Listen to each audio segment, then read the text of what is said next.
तो दो अलग अलग रंग मिलके तुम्हारी पेंटिंग को बहुत अच्छा बना सकते हैं, लेकिन ज़रूरी नहीं वो पेंटिंग अच्छी ही हो जाए। मेरे कहने का मतलब ये है कि ज़रूरी नहीं अगर तुम दो चीज़ों को मिलाओ तो वो एक साथ तुम्हें कुछ अच्छा ही आउटकम दें। मैं बात कर रहा हूँ धड़क 2 के बारे में, क्योंकि फाइनली धर्मा प्रोडक्शन ने बहुत सारी कंट्रोवर्सीज़ के बाद धड़क 2 का जो ऑफिशियल ट्रेलर है वो रिवील कर दिया है। मूवी थिएटर्स के अंदर 1 अगस्त को हिट करेगी। मूवी फीचर करती है सिद्धांत चतुर्वेदी एंड तृप्ति दिमरी को।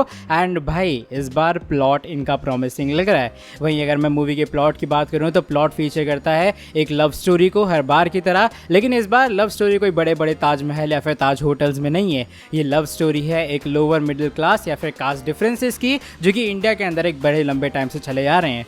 देख के अच्छा ये लग रहा है कि फाइनली ये लोग कुछ ऐसे टॉपिक्स टच कर रहे हैं जो कि आजकल एक्चुअल सोसाइटल इशू भी बने हुए हैं। बात करूँ मैं स्टोरी के बारे में, स्टोरी अपनी फीचर करती है नीलेश एंड विधि को। नीलेश एक लोअर मिडिल क्लास या फिर कह लो एक लोअर कास्ट से बिलोंग करता है, एक हिंदी मीडियम छात्र है जो कि अपनी लॉ की पढ़ाई पूरी करने शहर आया है। अगर कोई भी इंसान गांव से निकलने के बाद अचानक शहर जाता है तो जो शहर की चकाचौंध है वो उसे कहीं ना कहीं कंफ्यूज करती है। उसके मन में बहुत सारे सवाल होते हैं और वही सवाल नीलेश के मन में डेफिनेटली होंगे। वो वही प्रॉब्लम फेस करेगा जो कि एक इंसान एक छोटी सी जगह से आने के बाद अचानक से अगर तुम्हें बड़े से तुम्हें होटल में ठहरा दिया जाए, वो वाला सीन नीलेश के साथ होगा। वहीं वो प्यार में पड़ता है विधि के। विधि जो कि एक मॉडर्न ज़माने की लड़की है, लेकिन वो अपर कास्ट से बिलोंग करती है।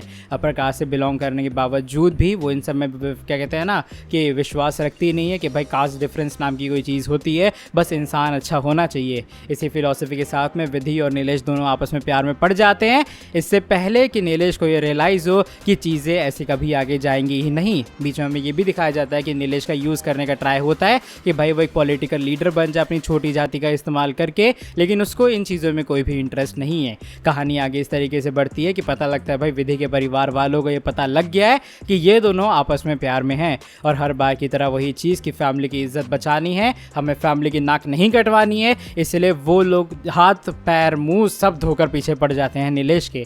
अब कहानी इसी के बारे में है कि क्या ये प्यार जो है वो एक कास्ट डिफरेंस से ऊपर जा पाएगा, क्या जो प्यार है वो आगे और बढ़ पाएगा, या फिर जो जातिवाद है वो एक बार फिर से इस प्यार को दबाने वाला है। वहीं मूवी के आखिरी में एक बहुत अच्छा डायलॉग है, और वो डायलॉग कुछ इस तरीके से है कि अगर हर अपने पौधे की एक अलग अलग जगह होती है, अगर उसको हटा के दूसरी जगह मिक्स कर दिया जाए तो शायद चीज़ें या वो पौधा ख़राब भी हो सकता है।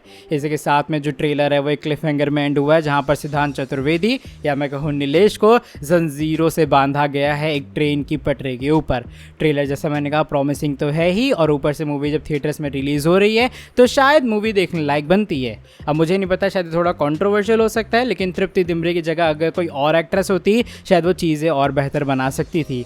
प्लॉट जैसा मैंने कहा मुझे प्रॉमिसिंग लग रहा है, लेकिन चीज़ें अगर और अच्छे से इम्प्रूव हो मूवी के अंदर तो वो मज़ा आएगा। अगर मैं एक फर्स्ट हैंड टीज़र या लुक की बात करूँ उसके हिसाब से अगर मैं ये देख के जाऊँगा थिएटर तो थोड़ी बहुत मेरे मन में आशा होगी, लेकिन फिर भी प्लॉट देख के ये तो समझ आ गया कि स्टोरी किस तरीके से ये लोग मूव करेंगे। वहीं कुछ ऐसी भी बातें चल रही हैं कि शायद ये एक और रीमेक होने वाला है।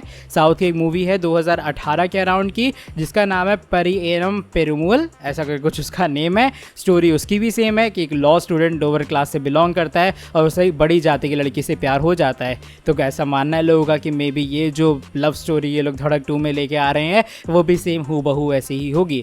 वैसे जैसा मैंने कहा कि रीमेक्स काम कर जाते हैं, लेकिन काम करने के लिए उसका एग्जीक्यूशन परफेक्ट होना चाहिए। वहीं धड़क 2 भी एक प्रॉमिसिंग ट्रेलर के साथ तो आती है, लेकिन अगर इसका एग्जीक्यूशन अच्छा नहीं हुआ तो बस रीमेक के नाम पे ये भी बुरी तरीके से पिटेगी।